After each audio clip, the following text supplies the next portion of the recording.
Hello grade 11th. Let us continue the next topic, that is the types of sets, right? Before the types of set, I want to discuss two examples from NCERT. Students, we are following the NCERT book, right? तो जहाँ मुझे लगेगा कि कुछ extra करवाने वाला है तो मैं आपको रेफरेंस बुक में से करवाऊंगी, अदरवाइज़ अभी तक सेट में से मुझे कुछ ज़्यादा लग नहीं रहा करवाने वाला है। NCERT बहुत अच्छी बुक है। सेट में हमें बेसिक्स ही क्लियर करने हैं, टाइप्स हो गई या कुछ एग्जाम्पल, सेट बिल्डर, रोस्टर और कुछ हमारे पास इसके थ्योरेटिकल क्वेश्चंस ही आएंगे ज़्यादातर। तो वर्ड प्रॉब्लम्स वो हमारी NCERT में कवर हो जाएगा, लेकिन +1 के लिए I think NCERT sufficient book है, अच्छी बुक है। बेसिक्स क्लियर करो +1 में ताकि +2 में प्रॉब्लम ना आए। हाँ, +2 में हमें रेफरेंस बुक की ज़रूरत पड़ती है, फिर भी अगर आपको रेफरेंस बुक चाहिए तो हम लगवा देंगे, लेकिन फ़िलहाल लॉकडाउन तक आपको बुक्स अवेलेबल भी नहीं होंगी मार्केट में। लॉकडाउन तक आप प्रॉपर यही वाले नोट्स बनाते रहो। मैं NCERT को फॉलो कर रही हूँ। हमने 1.1 कंप्लीट कर ली है NCERT की, अब हम 1.2 पे आ रहे हैं, ठीक है। तो before 1.2 let us discuss 2 examples. Right a solution set of equation x² + x - 2 = 0 in a roster form, right. तो अब देखो यहाँ पर इक्वेशन दी हुई है, तो जो भी इसके सोल्यूशंस आएंगे उसको हमने रोस्टर फॉर्म में लिखना है, ठीक है। तो क्वेश्चन बड़ा सिंपल है, फिर भी सोचा चलो डिस्कस कर लेते हैं। तो सबसे पहले इसके रूट्स निकालोगे। आपको रूट्स आते हैं निकालने, क्वाड्रेटिक लगाओ या फैक्टर बनाओ, जैसे भी निकालने हैं। x की वैल्यू आ गई -2 1। अब -2 1 कोई पर्टिकुलर प्रॉपर्टी को तो फॉलो कर नहीं रहा, जस्ट ये दो एक नंबर है कि नेगेटिव इंटीजर है, एक पॉजिटिव इंटीजर है, ठीक है। तो आप इसको सिर्फ रोस्टर फॉर्म में ही लिख सकते हो, उसको सेट बिल्डर फॉर्म में नहीं लिख सकते, right. Come to the next question. Right 1/2, 2/3, 3/4, 4/5, 5/6, 6/7 in set builder form. अब देखो इसको सेट बिल्डर फॉर्म में लिखना है। अगर आपको ये क्वेश्चन आ ही गया है सेट बिल्डर फॉर्म में, तो इट मीन्स ये कोई पैटर्न फॉलो कर रहा है। यहाँ पे एक पैटर्न है, तो अगर आप पैटर्न को ध्यान से देखोगे तो आप यहाँ पे देखो कि डिनोमिनेटर और न्यूमिनेटर सेम है, ये दोनों सेम है। 3 3, 4 4, 5 5, 6 6। इट मीन्स जो आप नंबर ले रहे हो नीचे उसका एक नंबर ज़्यादा है, और फिर यहाँ पे अगर मैं सेकंड पे भी बात करूँगा, 2 ले रहे हो तो नीचे एक नंबर ज़्यादा है, 3 ले रहे हो तो नीचे एक नंबर ज़्यादा है। तो इसको आप जर्नल फॉर्म में कैसे लिखोगे? n/n+1। x is such that x = n/n+1 where n belongs to natural number. In case negative sign होते तो हम यहाँ पे इंटीजर बोल देते, नेगेटिव इंटीजर ले लेते, राइट। तो यहाँ पे अब जो n है, n कहाँ से कहाँ तक लेना है बेटा? n आपने 1 से लेके 6 तक लेना है, क्योंकि ये जो 7 है वो तो इसमें इंक्लूड हो गया ना। आप इस n को 7 तो नहीं पुट करोगे ना। अगर आप 7 पुट करते हो n को, तो आपको नंबर कौन सा मिलेगा? 7/8 which is not in the solution set. तो आपने n को कहाँ तक लेना है? 6 तक, राइट। नेक्स्ट टॉपिक पे आ जाओ, टाइप्स ऑफ फंक्शन। टाइप्स क्या है? Very simple, finite set. Finite set कौन सा होगा? लाइक जिसके number of elements you can count. तो लाइक NA का मतलब हो गया cardinality of A। Cardinality of A means कि A में कितने नंबर ऑफ एलिमेंट्स है, कितनी कार्डिनैलिटी है इसकी? 4। जिसके एलिमेंट्स आप काउंट कर सकते हो वो फाइनाइट सेट है, और जिसके एलिमेंट्स आप काउंट नहीं कर सकते वो कौन सा सेट होगा? Infinite set. Like set of natural numbers, ये these are the infinite set, ठीक है। तो यहाँ पे बहुत सारी एग्जांपल्स हैं। रियल नंबर्स का सेट ले लो, नेचुरल का ले लो, इंटीजर्स का ले लो। तो जिसके एलिमेंट्स आप काउंट नहीं कर सकते वो कौन सा सेट होगा? इनफाइनाइट। जिसके एलिमेंट्स आप काउंट कर सकते हो वो कौन सा सेट होगा? Finite set. और इसको NA के साथ डिनोट करना है। NA का मतलब हो गया number of elements in set A। वैसे मैथमेटिकली हम नंबर ऑफ एलिमेंट्स नहीं बोलते, हम बोलते हैं cardinality of set A, right.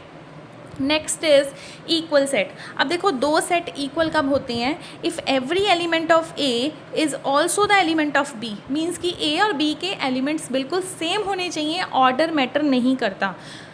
Order में लिखना ज़रूरी नहीं है, रिवर्स ऑर्डर में लिखो, जैसे मर्जी लिखो, रैंडमली लिखो, लेकिन एलिमेंट्स सेम होने चाहिए। लाइक अगर मैंने यहाँ पे A सेट लिया 1 2 3 4 और B सेट मैंने लिया 4 2 1 3। अब देखो 1 इसमें भी है, इसमें भी है, 2 इसमें भी है, इसमें भी है, 3 3 4 4। तो 4 के 4 एलिमेंट्स बिल्कुल सेम है, तो ये दोनों सेट्स क्या होंगे? Equal sets, right. The next is empty set. Empty set कौन सा होगा बेटा? जिसमें कोई एलिमेंट नहीं होता। खाली है वो सेट, कुछ है ही नहीं उसमें, ठीक है। A set which has no element, empty set को एक तो करली ब्रैकेट खाली छोड़ के डिनोट करते हैं, या फिर इसको फाई के साथ करते हैं, फाई, FIE, ठीक है। फाई के साथ आपने इसको डिनोट करना है, फाई का मतलब एम्प्टी सेट, ठीक है। अब ये देखो मैंने यहाँ पे सेट लिया है A इक्वल्स टू 0, 0 का मतलब ये है कि A में एक ही एलिमेंट है और वो एलिमेंट कौन सा है, 0, इसका मतलब एम्प्टी नहीं है, नॉट एम्प्टी। इस हमेशा बच्चे क्या करते हैं, 0 को भी एक एम्प्टी सेट की तरह कंसिडर करते हैं। 0 एक एलिमेंट है, कौन सा नंबर है, इंटीजर है, ठीक है। 0 एक एलिमेंट है, 0 को कभी भी आपने एम्प्टी सेट नहीं लेना। A कोई एम्प्टी सेट नहीं है, A में एक ही एलिमेंट है और उस एलिमेंट का नेम क्या है, 0, राइट। B कौन सा सेट है, x is greater than 15, x is less than 5। क्या आप ऐसा कोई सेट बना सकते हो कि x 15 से तो बड़ा होना चाहिए और 5 से छोटा होना चाहिए, बना सकते हो, नहीं बना सकते। अब देखो जब अगर आपका A 0 है तो B बेटा क्या हो गया, B एम्प्टी सेट है, B is a empty set. तो अब आपने ये बताना है कि क्या A और B आपस में इक्वल है, बिल्कुल भी नहीं इक्वल। B एम्प्टी है, B में तो कुछ है ही नहीं, A में एटलीस्ट एक एलिमेंट तो है, चाहे वो 0 ही है, लेकिन ये दोनों सेट आपस में इक्वल नहीं होंगे। A is not equal to B, I am writing once again, A is not equal to B, right. Next देखो C सेट, C की जो सोल्यूशन सेट क्या बनेगा, x माइनस 5 इक्वल्स टू 0, तो C का सोल्यूशन सेट क्या बनेगा, 5। तो C में कितने एलिमेंट्स हैं, एक ही एलिमेंट है, C इक्वल्स टू 5। अब A ना तो C के इक्वल है, B भी C के इक्वल नहीं है, तीनों ही आपस में इक्वल नहीं है। हमने यही बताना है कि सेट इक्वल है या नहीं है, ठीक है।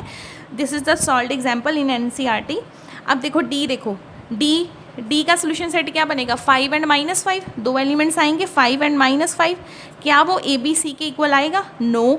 इसमें दो एलिमेंट हैं, C में हमारे पास दो एलिमेंट हैं, C इज़ 5 एंड -5, A हमारे पास 0 है, B हमारे पास 5 है, ठीक है, और सॉरी ये D था, D, और C हमारे पास है, C इज़ 5।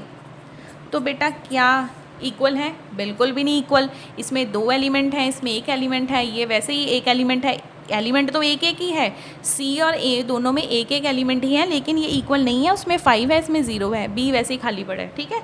E आ जाओ, E में वो क्या बोल रहे हैं, x is an integral positive root x² minus 2x minus 15 equals to 0, ठीक है। तो सबसे पहले तो इसके फैक्टर्स बनाओगे आप कि x² माइनस 2x माइनस 15 में देखें तो सही क्या पड़ा है, x² माइनस 2x माइनस 15 में क्या पड़ा है, कैसे एलिमेंट्स है, 5 एंड -3, इसको सॉल्व करके x की वैल्यू निकाल लेना, ठीक है, 5 एंड -3। लेकिन वो क्या कह रहा है कि पॉजिटिव ही लेना है, only you are to take positive value, तो पॉजिटिव वैल्यू लोगे तो 5 बनेगा। अगर 5 आ रहा है तो 5 किसके इक्वल होगा बेटा, देखो 5 किसके इक्वल है, C के इक्वल है, तो C और E एक ही ऑप्शन है जो आपस में इक्वल है।